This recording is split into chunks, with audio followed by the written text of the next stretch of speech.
क्या डिटेल है। अब ये देखें अमेज़न बता रहा है अमेज़न फीसिस, ये जो आपका अमेज़न पे स्टोर बना हुआ है और इस पे आप अपनी प्रोडक्ट को सेल कर रहे हैं ना, ठीक है, तो इस प्रोडक्ट को सेल करने की अमेज़न आपसे फीस चार्ज करता है जिसको हम कहते हैं रेफरल फी, ठीक है। जी अस्सलाम वालेकुम। अच्छा, आज तो वैसे वीडियो बनानी थी मैंने कि होल सेल को पूरा समराइज़ करके आपको मैंने बताना था, लेकिन उससे पहले मुझे याद आया कि एक बहुत इंपॉर्टेंट टॉपिक है होल सेल के रिलेटेड, वो है आपका FBA रेवेन्यू कैलकुलेटर।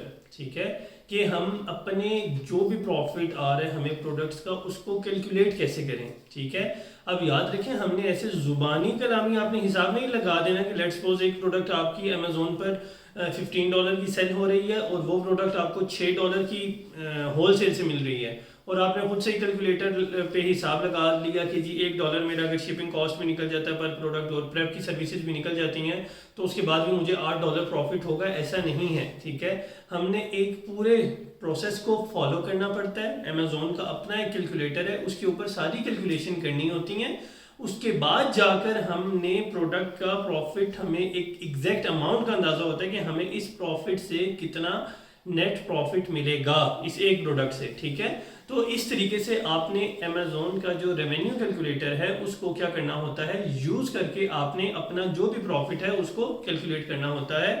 तो आए अब आपको स्क्रीन की तरफ लेके चलता हूँ, और यहाँ पे आज आपको सिखाऊंगा कि चाहे आप FBA कर रहे हैं तो उसका जो जो भी प्रोडक्ट है उसकी कैलकुलेशन कैसे करते हैं, या नेट को कैसे कैलकुलेट करते हैं, नेट प्रॉफिट को, या FBM कर रहे हैं तो भी उसका अलग से कैलकुलेटर है। इंशाल्लाह दोनों यूज़ करना आपको सिखाऊंगा। आ जाए। तो मैं आपको ये बता रहा था कि हमने किसी भी प्रोडक्ट की जो कैलकुलेशन है वो ज़ुबानी नहीं करनी।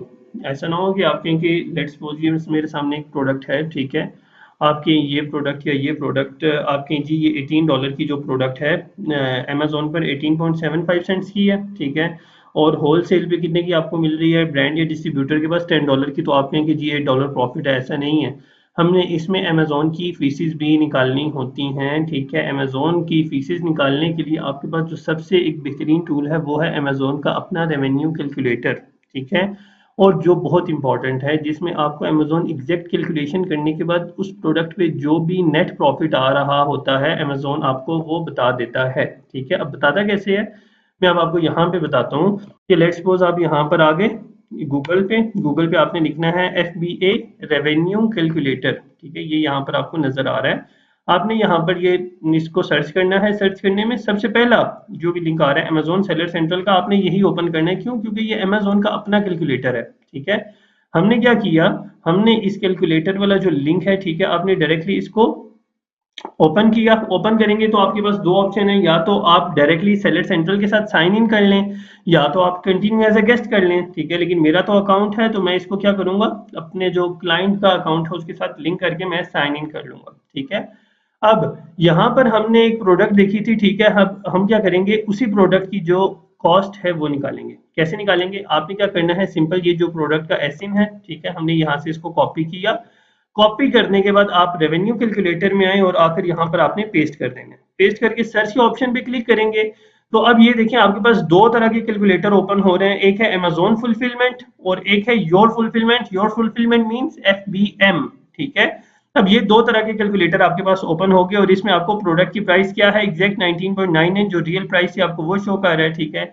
लेकिन अभी जो प्रोडक्ट की प्राइस थी आई थिंक 19.78 थी, तो हम यहाँ पर वो एंटर कर देते हैं। हम कहते हैं जी 19.78 प्राइस है, आप ये करें, ठीक है। अब नेक्स्ट स्टेप क्या है, नेक्स्ट स्टेप ये है कि आपको मैंने क्या कहा था कि आपने अमेज़न की लेट्स सपोज आपने एक प्रोडक्ट की जो कॉस्ट थी वो कितनी लगा के रखी हुई थी, 10 यूनिट, सिर्फ एक एग्जांपल दे रहा हूँ, ठीक है। अब ये देखें कॉस्ट ऑफ गुड्स कितनी है, हम कहते हैं जी $10, ठीक है। और उसके बाद मिससेलेनियस कॉस्ट उसमें आप लगा लें $1, शिपिंग कॉस्ट लगा लें, प्रेप की सर्विसेज लगा लें, ठीक है। $1 आपने वो हर दफा माइंड में रखना ही रखना है, याद रखें। अब ये देखें जब मैंने $10 कॉस्ट लगाई तो जब हम जुबानी हिसाब लगा रहे थे, ठीक है, एक रफली एस्टिमेट लगा रहे थे, तो उसमें कितना प्रॉफिट आ रहा था, $8।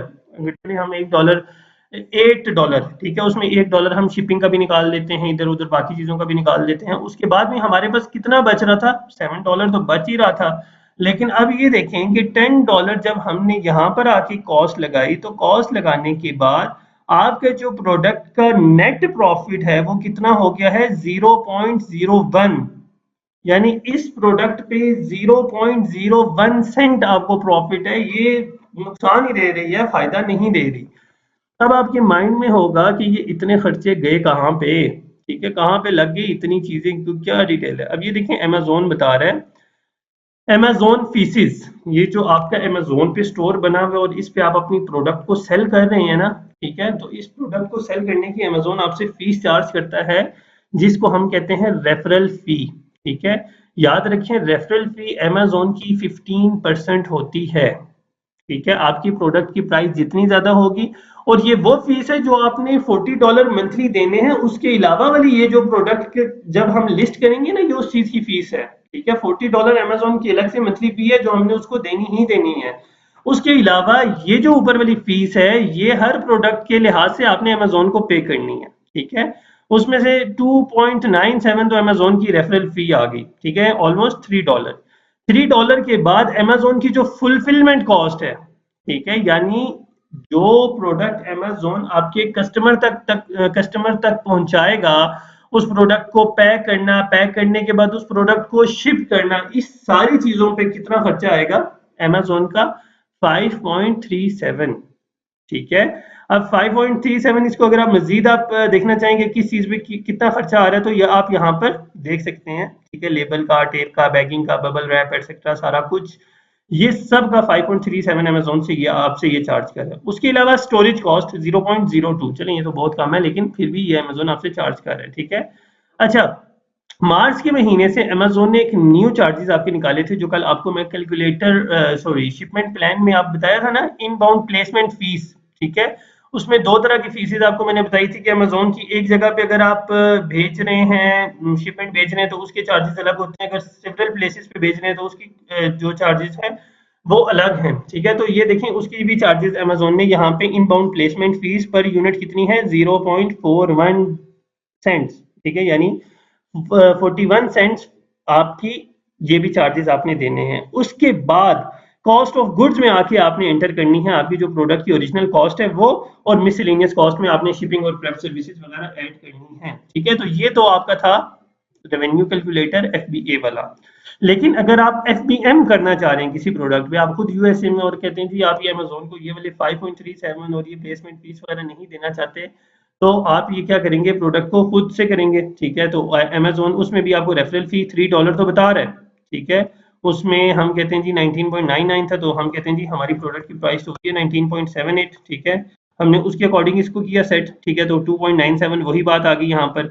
अच्छा, उसके बाद फुलफिलमेंट कॉस्ट भी नहीं हमारी है, ठीक है, जो आपकी पड़ रही है फुलफिलमेंट कॉस्ट, आपने जो अपने एम्प्लॉयज को देना है या आपने जो प्रोडक्ट को पैक वगैरह करना है उसकी कॉस्ट आपने लगा देनी है, रफली हम लगा देते हैं $1 पर प्रोडक्ट, ठीक है। उसके अलावा आपकी अगर जो भी शिपिंग सर्विस जो भी आप यूज कर रहे हैं एक्सेट्रा, लेकिन आप ये देखेंगे जो पैसे हम यहाँ पर अमेजोन को दे रहे थे वो यहाँ पर हमारा 4.81 प्रॉफिट आ रहा है उतनी ही कैलकुलेशन के बाद। लेकिन याद रखें कि एफपीएम एक बहुत बड़ी सरदर्दी है, ठीक है। लेट्स सपोज आपको डेली के, अभी मेरे पास एक अकाउंट है, कल उसके मुझे 10 ऑर्डर्स आए, 10 ऑर्डर तो चले आपको हम बर्दाश्त कर सकते हैं, ठीक है, 10 ऑर्डर आए ना तो वो हम बड़े आराम सुकून से बर्दाश्त कर लेंगे।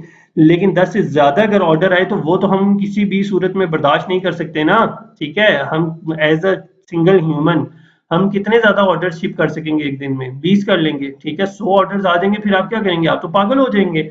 और अमेजोन में क्या चीज है कि आपने ये देखेंगे, कल मुझे एक प्रोडक्ट के इतने ज्यादा ऑर्डर आए हैं, ठीक है, ये ऑलमोस्ट 11 थे। तो बताने का क्या मकसद है कि ये चीज एफबीएम एक बहुत बड़ी सरदर्दी है, तो इस सरदर्दी से बचने के लिए आप एफबीए करें तो वो ज्यादा बेस्ट है, क्योंकि इसमें अमेजोन ही आपके रिटर्न मैनेज कर रहा है, रिफंड मैनेज खुद, सारा कुछ अमेजोन खुद मैनेज कर रहा है, हमारे जिम्मे कुछ भी सरदर्दी नहीं है, ठीक है। लेकिन उसकी हमने कॉस्ट अमेजोन को देनी है, ठीक है। तो इस वजह से आपको जो मैंने बताया था स्टार्ट में, एक पॉइंट बताया था ना कि आपकी प्रोडक्ट पे जो नेट प्रॉफिट है वो एटलीस्ट कितना होना चाहिए $3 का, तो वो नेट प्रॉफिट आपका $3 यहाँ पर लिखा हुआ है, आपका ये नेट प्रॉफिट होगा। समझ आ गई? आई होप सो आप लोगों को ये चीज समझ आ गई होगी, ठीक है। ये बहुत इंपॉर्टेंट लेक्चर था, क्योंकि इसके बगैर अगर आपने याद रखें अमेजोन पे काम किया तो अमेजोन बहुत जल्दी ना आपके अमेजोन से नुकसान ही होगा। क्यों? क्योंकि आप जुबानी हिसाब लगा रहे हैं, आप अमेजोन की फीसिस को क्या नाम है, उसमें ऐड नहीं कर रहे अपने एक्सपेंसेस में, तो आपको ये लॉस ही लॉस होगा। तो इस लॉस से बचने के लिए आपने क्या करना है, रेवेन्यू कैलकुलेटर को लाजमी तौर पर यूज करना है। ठीक है, वैसे तो आज मैंने इस जो होलसेल लेक्चर था इसको समराइज करके इसको क्लोज करना था, लेकिन फिर ये एक रेवेन्यू कैलकुलेटर इसको मैं बाद में सेपरेटली सोचा था पढ़ाने का, लेकिन क्योंकि ये भी एक पार्ट है, होलसेल में एक बहुत अहम किरदार अदा करता है आपका रेवेन्यू कैलकुलेटर। क्योंकि हमें किसी भी प्रोडक्ट की जब ब्रांड हो गया या डिस्ट्रीब्यूटर हो गया, वो आपको जब भी प्राइस लिस्ट देते हैं तो प्राइस लिस्ट में हम प्रोडक्ट को फाइनल करने के बाद उसका प्रॉफिट सबसे पहले हम रेवेन्यू कैलकुलेटर पे निकालते हैं। ठीक है, और रेवेन्यू कैलकुलेटर पे आपका प्रॉफिट ठीक निकलेगा तो आप उस प्रोडक्ट को फाइनलाइज करेंगे। तो इस वजह से फिर इस जो लेक्चर को मैं दोबारा उठा के कहाँ पे ले आया, आपका ये जो लेक्चर बन रहा था ना होलसेल में। ठीक है, तो बाद में अगर कहीं जरूरत पड़ी इंशाल्लाह मजीद डिटेल में, वैसे तो कोई और डिटेल नहीं है, सिंपल सा यही कैलकुलेटर है। ठीक है, सिंपल सा यूज है इसका और कुछ भी नहीं, कोई फिल्म नहीं है, बहुत बड़ी कोई फिलॉसफी नहीं है इसको चलाने का। आप आराम सुकून से खुद से इसको यूज कर सकते हैं और अपना जो प्रॉफिट है उसको कैलकुलेट कर सकते हैं। ओके, तो इंशाल्लाह मिलते हैं नेक्स्ट वीडियो में। मैं आपका जो होलसेल लेक्चर है ना उसको समराइज करके आपको एक पूरा रोड मैप समझा दूंगा कि आपने होलसेल में किन किन चीज़ों का ख्याल रखना है। ठीक है, किस किस तरीके से हमने क्या क्या चीज़ रिपीट करनी है। तो इंशाल्लाह मिलते हैं आपसे नेक्स्ट वीडियो में, तब तक के लिए अल्लाह हाफिज।